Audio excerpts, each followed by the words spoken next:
Hello friends, we are starting a new lecture series on database management system. This is a first lecture, Introduction to Database.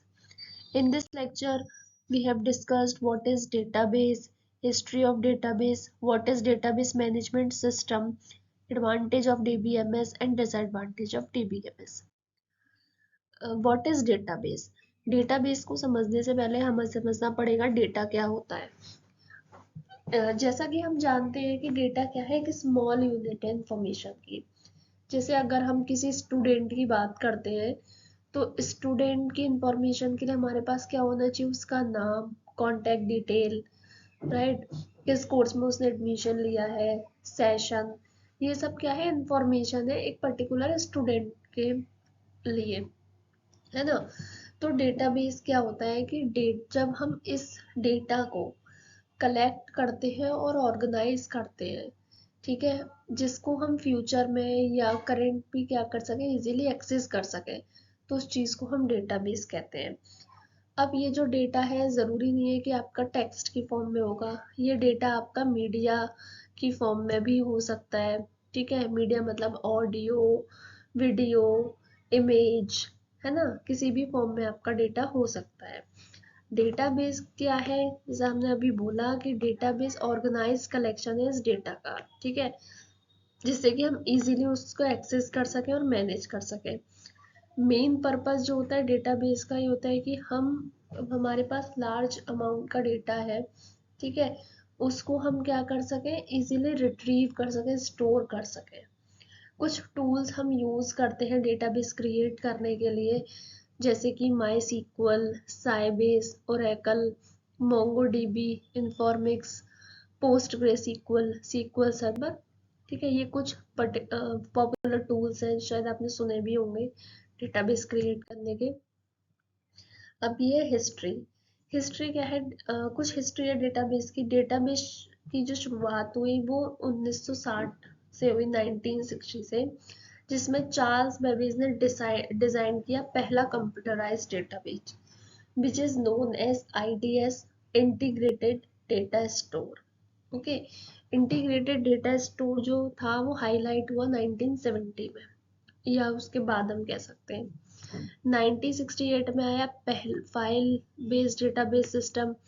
1960 से लेकर 1980 तक और era रहा hierarchical database का, जिसे पहले डिजाइन किया था IBM ने, जिसका नाम था इंफॉर्मेशन मैनेजमेंट सिस्टम, और वी कैन से IMS। 1970 में आपका आया रिलेशनल डेटाबेस मैनेजमेंट सिस्टम, जो हम अभी भी यूज करते हैं। ये होता क्या है, इस पे कैसे हम ऑपरेशन परफॉर्म करते हैं, ये सब हम पढ़ेंगे आगे आने वाले लेक्चर्स में। 1980 में आया 1980 में कुछ डेटाबेस आए, जैसे ऑब्जेक्ट ओरिएंटेड डेटाबेस मॉडल, ठीक है, object relational model, network database management system, ये सब चीज़ें हमारी आई। तो 1980 से बहुत सारी ग्रो हुई डेटा की, ठीक है। 1995 में आया माई सीक्वल, 1998 में आया नो सीक्वल। 2010 से 2020 से क्या हुआ कि जैसे जैसे डेटा की अवेयरनेस इंक्रीज हो रही थी, डेटा पे ज़्यादा काम हो रहा था, तो बिग डेटा जैसा कॉन्सेप्ट सामने आए, क्लाउड कंप्यूटिंग जैसे कॉन्सेप्ट सामने आए, है ना। अब है कि डेटाबेस मैनेजमेंट सिस्टम होता क्या है। जैसे हमने डेटाबेस पढ़ा, डेटाबेस क्या था कि हम अपना डेटा ऑर्गेनाइज कलेक्ट कर रहे हैं, ऑर्गेनाइज कर रहे हैं, उसको मैनेज कर रहे हैं, ज़रूरत पड़ने पर रिट्रीव कर रहे हैं। तो जहाँ हम ये डेटा बेस ऑर्गेनाइज कर रहे हैं या डेटा ऑर्गेनाइज कर रहे हैं, डेटाबेस क्रिएट कर रहे हैं, उस चीज़ को हम कहते हैं डेटाबेस मैनेजमेंट सिस्टम।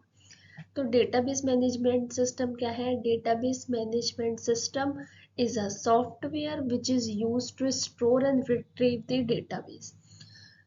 कुछ इसके पॉपुलर टूल्स हैं जो हम यूज करते हैं, जैसे कि ओरेकल, माई सीक्वल, मोंगोडीबी, ठीक है। ये कुछ पॉपुलर टूल्स हैं जो DBMS को क्रिएट करने के लिए यूज करते हैं, ठीक है। DBMS हमें कुछ ऑपरेशंस करने के अलाउ करता है, मीन्स हमें इंटरफेस प्रोवाइड करता है कि हम क्रिएट कर सकें डेटाबेस को, मॉडिफाई कर सकें, डिलीट कर सकें। जैसे सपोज आप स्टूडेंट हो, आपको शुरुआत में इनरोलमेंट नंबर नहीं दिया जाता है ना, आपका डेटा हम ऐसे स्टोर करके रखते हैं। लेकिन टाइम जैसे जैसे आपका रजिस्ट्रेशन प्रोसेस कंप्लीट होता है, आप एग्ज़ाम फॉर्म भरते हो अपना, तो उसके बाद आपको एक एनरोलमेंट नंबर जनरेट होता है। तो पूरा का पूरा डेटाबेस दोबारा क्रिएट करने की जगह हम क्या करते हैं कि जो हमारे पास डेटाबेस है उसको ही मॉडिफाई करते हैं कि आपके नाम के आगे क्या आ जाए, आपका एनरोलमेंट नंबर आ जाए, राइट। तो ये चीज़ क्या होती है, ये चीज़ हमें डेटाबेस मैनेजमेंट सिस्टम भी फैसिलिटी प्रोवाइड करता है कि आप अपने डेटा को मॉडिफाई कर सकते हो एज पर द रिक्वायरमेंट। जैसे कुछ स्टूडेंट छोड़ देते हैं या जिनकी वाई भी लग जाती है, तो हमें उनका डेटा पर्टिकुलर सेशन से रिमूव करते करके प्रीवियस सेशन में डालना पड़ता है ना। तो क्या होता है उस चीज़ में, तो हम क्या कर सकते हैं कि अपनी ज़रूरत के अकॉर्डिंग डेटा को डिलीट भी कर सकते हैं, है ना। और ये हमें इस तरीके की फैसिलिटी प्रोवाइड करता है कि आप अपना डेटाबेस अपने अकॉर्डिंग, अपने रिक्वायरमेंट के अकॉर्डिंग मैनेज कर सकते हो, है ना। कुछ इसकी एडवांटेज है, जैसे कंट्रोल रिडंडेंसी। रिडंडेंसी का मतलब होता है रिपीटेशन, ठीक है। जैसे हम जानते हैं कि हमारा सिस्टम है, अगर हमने यहाँ पर कोई एबीसी नाम से फाइल बना रखी है, तो आप सेम लोकेशन पर एबीसी नाम से फाइल नहीं बना सकते। इसका मतलब क्या है, डुप्लीकेशन, है ना। रिपीटेशन नहीं होना चाहिए, तो डीबीएमएस हमें फैसिलिटी प्रोवाइड करता है कि आपके रिपीटेशन को कंट्रोल कर सके। Data sharing. डेटा शेयरिंग बहुत बड़ी इसका फीचर है, हम कह सकते हैं एडवांटेज है। हमने क्या करा, एक जगह अपना डेटा बेस बना लिया, स्टोर कर लिया, फिर हम उसको मल्टीपल यूजर्स के साथ क्या कर सकते हैं, शेयर कर सकते हैं।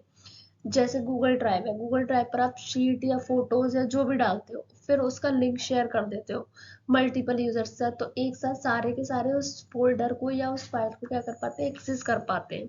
तो एडवांटेज प्रोवाइड करता है आपका डीबीएमएस। बैकअप। बैकअप क्या है कि आपको डीबीएमएस फैसिलिटी प्रोवाइड करता है कि आप फ्यूचर किसी डिजास्टर से बचने के लिए आप अपने सिस्टम में क्या ले सकते हो, बैकअप ले सकते हो। कभी सर्वर क्रैश हो जाए या कोई आपके पास फैसिलिटी नहीं है ऐसी कि आप डेटा एक्सेस कर सको, तो उस टाइम के लिए क्या होता है कि बैकअप लेके रखना होता है। तो हम क्या करते हैं कि डेटाबेस में एक फैसिलिटी होती है बैकअप की, बैकअप एंड रिकवरी, हम उसका बैकअप ले सकते हैं, है ना। Multiple user interface. Multiple user interface क्या है कि आपके डेटा को आप जिस तरीके से दिखाना चाहोगे सामने वाले को, आप उस तरीके का व्यू उसको दिखा सकते हो, ठीक है।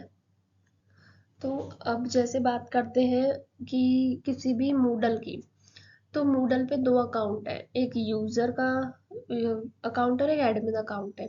यूजर में भी स्टूडेंट का अकाउंट का इंटरफेस अलग होता है, फैकल्टी का अकाउंट का इंटरफेस अलग होता है, और एडमिन का पास तो वो इंटरफेस होता है कि वो उन दोनों की चीज़ों को मैनेज कर सके, है ना। अब आपके पास वो सब्जेक्ट दिखेंगे जो आप उस सेमेस्टर में पढ़ रहे हो, और एक फैकल्टी उसके पास कौन कौन सब्जेक्ट दिखेंगे जो वो पढ़ा रहा है। अब वो सेकेंड ईयर में भी सब्जेक्ट हो सकता है, वो थर्ड ईयर में भी हो सकता है, फाइनल ईयर में भी हो सकता है।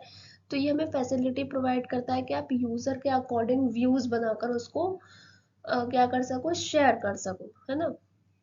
या हम अभी गूगल ड्राइव का हमने एग्जाम्पल लिया था, तो गूगल ड्राइव की बात करते हैं। अगर गूगल ड्राइव पे आप किसी को लिंक शेयर करते हो, तो आप चाहो तो उसमें देखो आपके पास ऑप्शन होता है कि आप जिस यूजर से शेयर कर रहे हो वो एडिटर रहे या वो व्यूअर रहे सिर्फ, है ना। तो ये क्या है, आपको फैसिलिटी प्रोवाइड कर रहा है इंटरफेस की, ठीक है। एडिटर होगा तो वो एडिट कर सकता है उस फाइल को, और अगर व्यूअर होगा तो वो सिर्फ देख सकता है, एडिट नहीं कर सकता।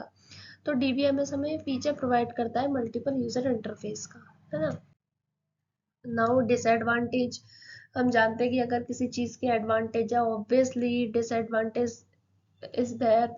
सो साइज। साइज ऑब्वियसली कि जब डेटा बड़ा है तो हमारे पास स्टोरेज कैपेसिटी भी क्या होनी चाहिए, ज़्यादा होनी चाहिए स्टोर करने की। कॉस्ट। जब हमारा साइज बड़ा है, हमारे पास स्टोरेज ज़्यादा होना चाहिए, हमारे पास प्रोसेसिंग पावर ज़्यादा होनी चाहिए, है ना। तो अगर ये सब ज़्यादा होंगी तो ऑब्वियसली हमारी कॉस्ट क्या होगी, इंक्रीज होगी, ठीक है। कॉम्प्लेक्सिटी। जब हमारे पास सारी डेटा बड़ा है, हमारे पास साइज ज़्यादा है, तो ऑब्वियसली हमें एक्सेस करने में क्या लगेगा, टाइम ज़्यादा लगेगा, कॉम्प्लेक्सिटी क्या होगी उसकी, इंक्रीज होगी, है ना। तो ये कुछ डिसएडवांटेज है डीबीएमएस की। So this is all about this lecture. Next lecture में हम पढ़ेंगे कि डेटाबेस कितने तरीके के होते हैं। ठीक है, ओके, थैंक यू।